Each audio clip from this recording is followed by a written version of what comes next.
সর্বস্ব হারিয়ে নিঃস্ব হয়ে আজ নদীর পাড়ে দাঁড়িয়েছি। আমরা সরকারের কাছে বিনীত অনুরোধ জানাই, বিগত 30-35 বছর হলো এই নদীর কোনো কাজ হয়নি।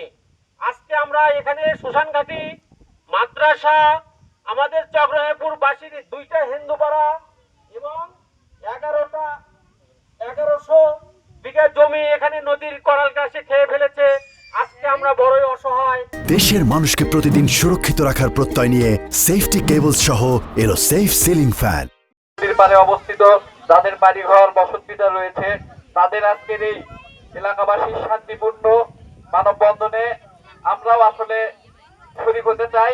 আমরা এখানে আশেপাশে মানুষদের দেখতে পাচ্ছি, আপনারা মিডিয়া সহ ইলেকট্রিক যারা ভাইয়েরা রয়েছেন আপনারা দেখতে পাচ্ছেন এই যে নদীর পাশেই একদম নদীর হয়তো বা আর 10-15 হাত রয়েছে শ্মশানঘাটি, পাশে স্কুল রয়েছে, পাশে বসত বাড়ি ভিটা রয়েছে, এগুলো আসলে ভেঙে মাদ্রাসা রয়েছে ভেঙে বিলীন হয়ে যাওয়ার প্রাককালে রয়েছে।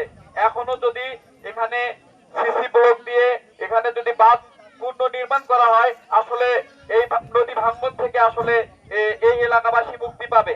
আমি এই সাবপাড়া ইউনিয়নের সন্তান হিসেবে এবং এই এলাকাবাসীর পক্ষে আমি আপনাদেরকে কথা দিতে যাচ্ছি যে আজকেই আমরা এখানে আবার সাবপাড়া ইউনিয়ন বিএনপির আহ্বায়ক সরার ভাই রয়েছে, মিডিয়ার ভাইরা রয়েছে, তাদের সঙ্গে নিয়ে এবং তাদের মাধ্যম দিয়ে এবং আমরা নিজেরাই পানি উন্নয়ন বোর্ডের যে এক্সেন্ট রয়েছে সেই এক্সেন্টের সঙ্গে আমরা কথা বলবো।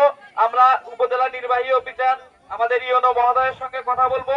আমরা আমাদের 32 গাইবান্ধা 4 গোবিন্দগঞ্জের আসনের মাননীয় জাতীয় সংসদ সদস্য আমাদের অভিভাবক আলহাজ মোহাম্মদ শামীম কায়সার লিঙ্কন ভাইয়ের সাথে আমরা কথা বলবো, যাতে করে এই সাবপাড়া ইউনিয়নের শুধু এই চক্রহিমাপুর নয়, সাবপাড়া ইউনিয়নের একটি বাড়ি একটি বসত ভিটেও যাতে নদীতে বিলীন না হয়ে যায় সেই লক্ষ্যে আমরা কথা বলবো এবং অতি দ্রুত আপনাদের এই বাঁধ এলাকায় যাতে কার্যক্রম শুরু হয়, কাজ শুরু হয় সেই লক্ষ্যে আমরা চেষ্টা করবো।